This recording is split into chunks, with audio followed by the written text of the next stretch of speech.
ખાલી petrol diesel થી બોણી થઈ એમ કે તો હાલશે. હજી અનેક જો પેલા સોનું મોંઘું થયું, સરકારે 6% આયાત ડ્યુટી હતી એની 10% કરી, 6 થી 10.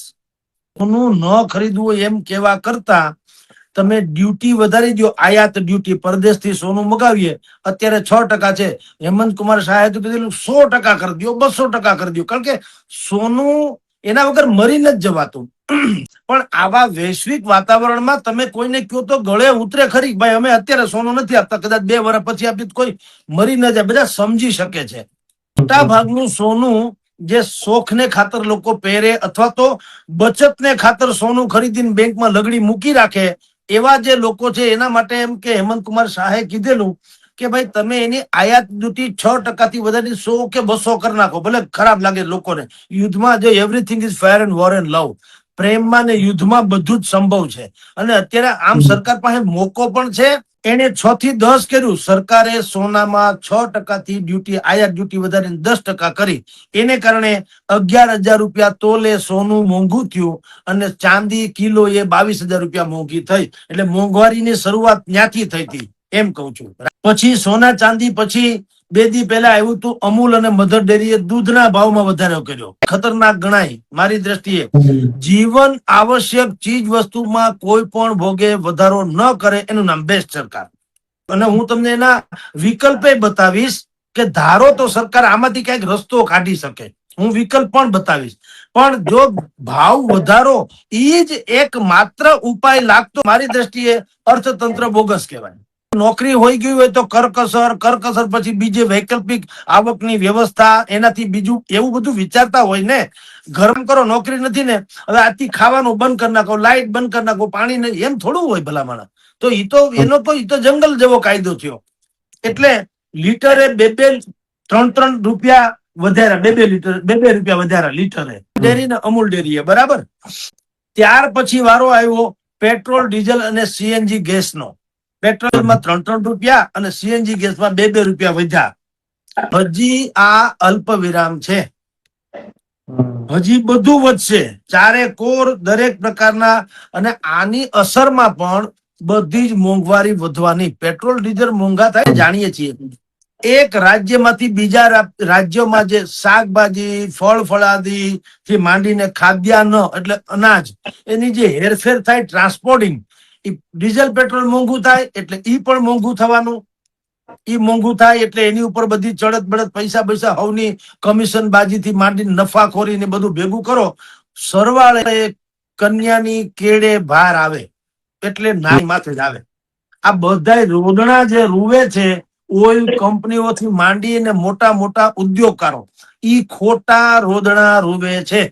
ખોટા શું કામ? એને કઈ ગુમાવાનું છે નહીં.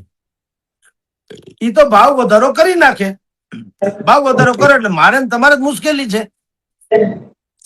ઈ વિકલ્પ જ નથી સાહેબ. આ બેવકૂફાઈ છે એક જાતની, એક જાતનો ત્રાસ પણ છે. પણ હવે આપની જાણ ખાતર હું કહું, જેમ જેમ મોંઘું થશે એમ હવે ખેતીમાં પણ જે લોકો ટ્રેક્ટર થી ખેતી કરે કે તમે પમ્પિંગ સેટ જે વાપરતા હોય એ બધા, ડીઝલ તો વપરાવાનું, એ ડીઝલ મોંઘું થયું એટલે હવે એને ખેતી મોંઘી થવાની. ખેતી મોંઘી થાય એટલે સ્વાભાવિક છે મોંઘવારી આપણી ઉપર અસર કરવાની છે. પછી સાર્વજનિક પરિવહનમાં જે બસ, ઓટો રિક્ષા થી માંડીને બધું છે, સિટી બીજા ખાનગી વાહનો, હવે ઓટો રિક્ષા વાળા અત્યારે જે ભાવ લેતા હોય, હવે ડીઝલ ના ભાવ વધી ગયા એટલે ઈ પણ કહેશે કે ભાઈ ભાવ વધી ગયા એટલે એ તમને મને જ મુશ્કેલી પડવાની. ટૂંકમાં તમામ ગરીબ અને મધ્યમ વર્ગ આ બેને ભયંકર સહન કરવાનો વારો હજી શરૂ થયો છે. કઉ છું હજી તો પરાકાષ્ઠા બાકી છે. 3 રૂપિયા લીટર પેટ્રોલ ડીઝલ ના વધ્યા ને હજી અર્થશાસ્ત્રીઓ કહે છે, મારા તમારા જેવા લોકો નહીં, અર્થશાસ્ત્રીઓ કહે છે કે ઓઇલ કંપનીઓને દર મહિને 30,000 કરોડ નું નુકસાન જાય છે. સરકારી ઓઇલ કંપનીઓને પર ડે 1,000, એક દિવસના 1,000 કરોડ નું નુકસાન જાય છે. મહિને 30,000 કરોડ નું નુકસાન જાય. એટલે હજી પેટ્રોલ ડીઝલમાં લીટરે હજી પણ તમારી જાણ ખાતર 28 રૂપિયા પેટ્રોલ ને 32 રૂપિયા ડીઝલ લીટરે વધારવા પડે એમ છે. જો આ ડખો ચાલુ રહે તો, યુદ્ધનો કોઈ અંત ના આવે તો આ વાત છે. યુદ્ધનો અંત આવી જાય તો ભાઈ માણા કે ને ભલું થયું ને ભાંગી જંજાળ સુખેથી બચશું હરિગોપાલ, તો જાન છૂટે. પણ અત્યારે ડોનાલ્ડ ટ્રમ્પ જે છે રશિયા ગયા છે, અરે સોરી ચીન ગયા છે. હવે ચીનમાં એનું હવે જે કઈ મીટિંગ ચીટિંગ થાય ને હજી બજારમાં કઈ હારા વાવડ તો આવ્યા નથી. ભગવાન કરે ને હારા વાવડ આવે તો જાન છૂટે, કારણ કે ઈરાનને ચીન મદદ કરે છે, તમારી જાણ ખાતર. ચીન અને એને અમેરિકાએ પાછું કોઈ એને આમ બાવળ જ વાવ્યા, તો એને તો કોઈ દિવસ ક્યાંય આંબા તો વાવ્યા નથી અમેરિકાએ. ચીનની ઉપર દાજ કાઢવામાં એને કઈ ખામી નથી રાખી. તો ચીને પાછું ગદ્દારીમાં ચરમસીમા છે. વિશ્વના તમામ દેશોમાં અગર ગદ્દારમાં ગદ્દાર શિરોમણી કોઈ હોય તો એ ચીન છે, જેની અરે કદાપી ભાગીદારી કોઈ કાળે સંભવ નથી. એને નેશન ફર્સ્ટ ની વાત છે, વિસ્તારવાદી છે, એટલે ઈ કોઈનું હકારે નહીં. એના દેશને ફાયદો થતો હોય તો જ આ ભણવાના, નહીતર નહીં ભણે. ઓકે, આ સંજોગોમાં ડોનાલ્ડ ટ્રમ્પ અને જિનપિંગ જેની ચર્ચા ચાલે છે, જો મેળ પડે તો ઠીક, નહીતર મેં તમને થોડાક સમય પહેલા જે અગાઉ વાત કરી એવી રીતે મોંઘવારીનો હજી અણુબોમ્બ ફૂટવાનો બાકી છે. અને સૌથી મોટો ડખો શું છે, આપણી પાસે રિઝર્વ ફંડ જેને કહેવાય, દરેક દેશ પાસે પોતાનું એક રિઝર્વ અનામત ભંડોળ હોય છે, વિદેશી ખાસ કરીને. એ વિદેશી અનામત ભંડોળ આપણું હવે બહુ નિમ્ન સ્તર ઉપર છે. તમારી જાણ ખાતર સૌથી વધુ હું થોડાક આંકડા આપું એટલે ખબર પડે આપણે ક્યાં છીએ. ચીન પાસે 3,751 trillion dollar, trillion dollar, 3,751. Japan પાસે 1,383 ટ્રિલિયન ડોલર. સ્વિટ્ઝરલેન્ડ અરે રશિયા પાસે 758.7 અબજ ડોલર. પાસે 640 અબજ ડોલર. તાઇવાન પાસે 602 અબજ ડોલર. સાઉદી અરેબિયા પાસે 419 અબજ ડોલર. દક્ષિણ કોરિયા પાસે 427 અબજ ડોલર. હવે બીજામાં ને આપણામાં ફેર શું છે એ તમને કહું. નહીતર એમ કે લગભગ Bharat, Germany, Taiwan, Saudi Arabia, દક્ષિણ કોરિયા એ બધા તો આપણી લગોલગ છે. લગોલે છે પણ ડખો છે. આપણી પાસે તેલના ભંડાર નથી, સોનાની ખાંડ નથી, અને સૌથી વધુ મોટા વપરાશકાર પાછા આપણે છીએ વિશ્વમાં. વિદેશી અનામત ભંડોળ જલ્દી ખરપાઈ જાય એમ છે. તમારી જાણ ખાતર 2025-26 આપણું 174 અબજ ડોલર જે છે એ તેલ ખરીદવામાં વયા ગયા. ઓઇલ અને ઇલેક્ટ્રિક ગુડ ઈ ખરીદવામાં 116 અબજ ડોલર વયા ગયા. સોનું ખરીદવામાં 72 અબજ ડોલર, ખાલી એક વર્ષમાં વાત કરું, 25-26 સાલમાં. તો તમે જુઓ કેટલી ઝડપે આપણું વિદેશી હુંડિયામણ કે વિદેશી અનામત ભંડોળ એ કેટલું ખરપાતું જાય છે. એટલે સરકાર હવે ઘાંઘી થઈ. ઘાંઘી શબ્દ કહું, કારણ કે પેલા ચૂંટણી બુટણી હતી ત્યારે કઈ કરતા કઈ બધા તમે જો કહેવાતા અર્થશાસ્ત્રીઓ સરકારના એ બધાએ બણગા ફૂક્યા. હું તમને એક નામ આપું. CII ની વાર્ષિક બેઠકમાં આપણા જે સચિવ છે નીરજ મિત્તલ કરીને, એ ઓઇલ નું સંભાળે છે, પેટ્રોલિયમ સચિવ તમને કહું ડિપાર્ટમેન્ટના. એ નીરજભાઈ મિત્તલે શું કીધેલું ખબર? CII ની વાર્ષિક બિઝનેસ સમિટમાં શું કીધેલું? કાંઈ કોઈ ગભરાને કા નહીં. ઓલો ઇમરાન ખાન બોલ્યા કરે ને ગભરાના નહીં, એમ એને પણ એ જ કીધેલું. કાંઈ ગભરાવાની જરૂર નથી. આપણી પાસે પર્યાપ્ત પુરવઠો છે. પર્યાપ્ત પુરવઠો આપણી પાસે છે.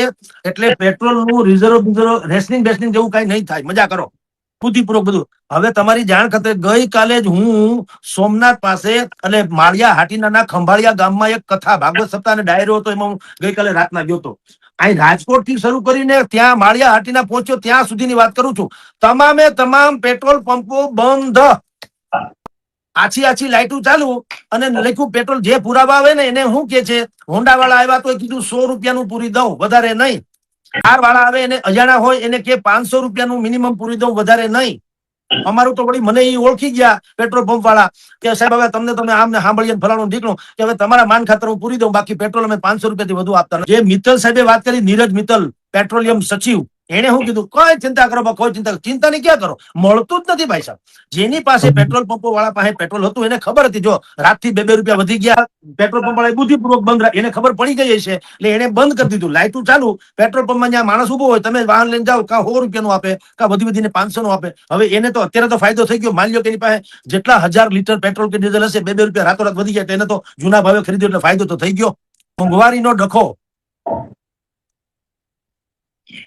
શરૂ થયો છે એ હજી અટકવાનો નથી, જો યુદ્ધ ન અટકે તો. અને વડાપ્રધાન 20મી તારીખ સુધી 5 રાષ્ટ્રોના પ્રવાસે ગયા છે. 21મી તારીખે એને સરકારના સૌથી ટોચના મંત્રીઓથી માંડીને સલાહકારોથી માંડીને રણનીતિકારોથી માંડીને સચિવ કક્ષાના લોકોની બેઠક બોલાવી છે. 21 પ્રદેશ છે, 21મી પધાર છે ભારતની મુલાકાત એમ કહો ની.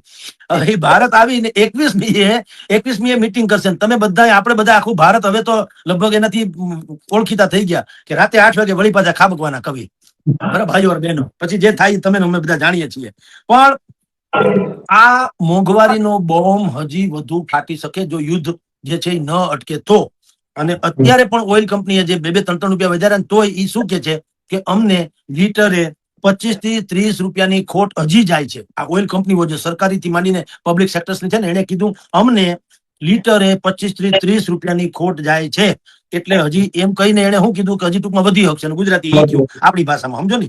એટલે સરવાળે તમને કહું તો તમામે સ્થિતિનું આંકલન કરો તો મોંઘવારીનો ભયંકર ડોઝ હજી બાકી છે. એટલે જનતાએ આમાં હવે હું બીજા ફેસમાં ધારો કે સરકાર પ્રજાને પીડા ન આપી હોય તો શું કરી શકે એના વિશે હું ચર્ચા કરીશ. પણ સરકાર લગભગ એવું નહીં કરે તો અંતે તો સહન આપણે જ કરવાનું આવશે. તો જનતાએ કઈક બીજો રસ્તો અપનાવવો પડશે. એના વિશે પણ ચર્ચા કરીશ.